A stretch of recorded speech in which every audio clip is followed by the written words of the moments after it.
Sir, is there a creation myth about a wise-ass space rat who put a state-of-the-art starship in danger just because he needed to call his mummy? Or one about an overcompensating fish boy who's sad and lonely because he has a teeny tiny fish dick? Cadets, many cultures expel their males into the wild at your stage of hormonal development to mature on their own or die.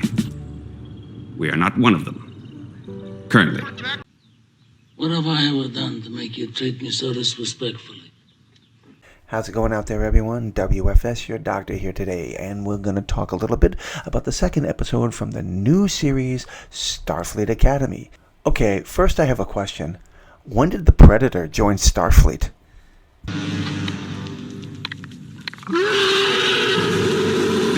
So today's episode is titled Beta Test.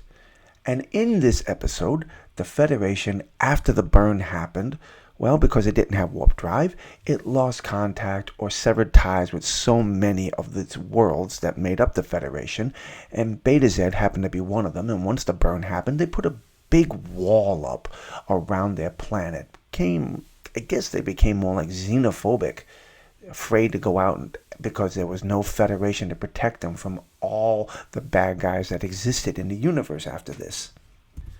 So the president of Beta Z has arrived with a youth delegation.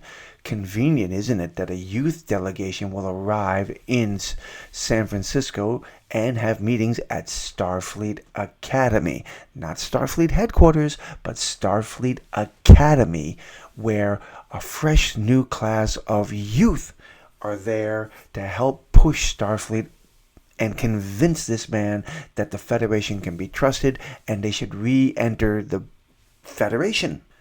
Right off the bat, the problem that I have with this episode is the fact that it's just so damn predictable.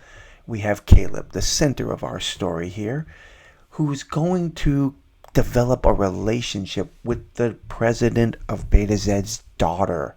Yes, that's right. As I said, it's very predictable. They're going to develop a relationship. There will be turmoil along the way.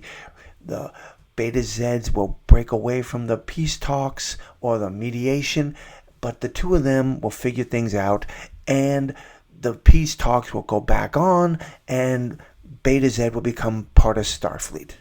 The problem is, as I just said, it's just too predictable. I honestly do not believe there's anything original coming out of this episode. I didn't choose this marriage, Charles. Nor did I, Eric. I chose it. Your daughter chose it. It'll be done. It's a story that's been played to death throughout the decades. There's nothing original about it, and sorry to say, there's nothing original about this episode. A complaint that has been circulating throughout the internet about this one episode is regarding the Betazoids and the fact that they are telepaths, and yet for some reason they are using sign language to communicate to people and to each other. Another argument that people have made is regarding the uniforms, and honestly, I don't have a problem with them. They look pretty decent to me.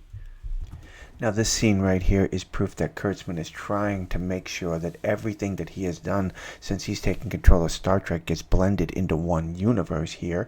As with this character from the species Bricker from Star Trek Prodigy, the animated series. A series that only lasted 2 seasons. One season on Paramount Plus before being canceled and being picked up again by Netflix, only to be canceled after the second season. Now this character here, while he looks good in animated form, in live action, the character, well, it just, to me, it doesn't do any justice. It looks terrible. Now, I don't want to keep tearing this show down and these episodes down because, honestly, I know they're trying, but I'm sorry, but I really do see them trying to push things that I just don't like. Now, look, this scene here in particular, we have the Doctor.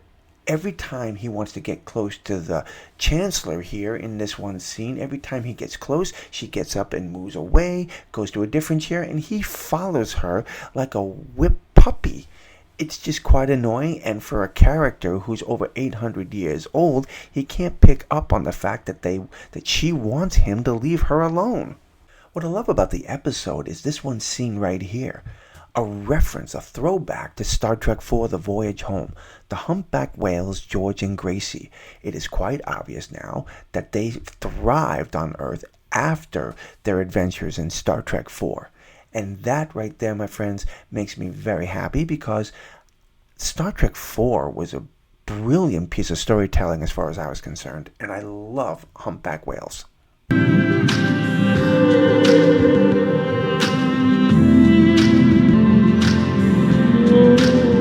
To me, this is the best scene in the whole episode. And I know for a lot of people out there that may sound silly, but I love humpback whales. I love the ocean. And I think this is just a beautiful scene. Now, continuing with the positives of the episode, the sets are nice. I honestly think the sets are nice. The uniforms are decent, and the sets are they're decent. I like them. Now, before we conclude this video, I want you to hear the announcement that's being broadcasted to all the students in Starfleet Academy. Attention all cadets, third instruction period will begin in 8 minutes. You have 7 minutes to get your next caffeine fix. This is supposed to be a school teaching young adults and children how to grow up to become Starfleet officers, train them to handle critical situations and go explore the galaxy, right? And yet we get gentle, soft announcements like, you have 7 minutes to go get your next caffeine fix.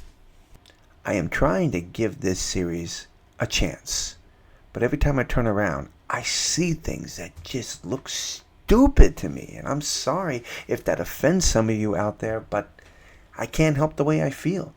This show needs to step up its game big time.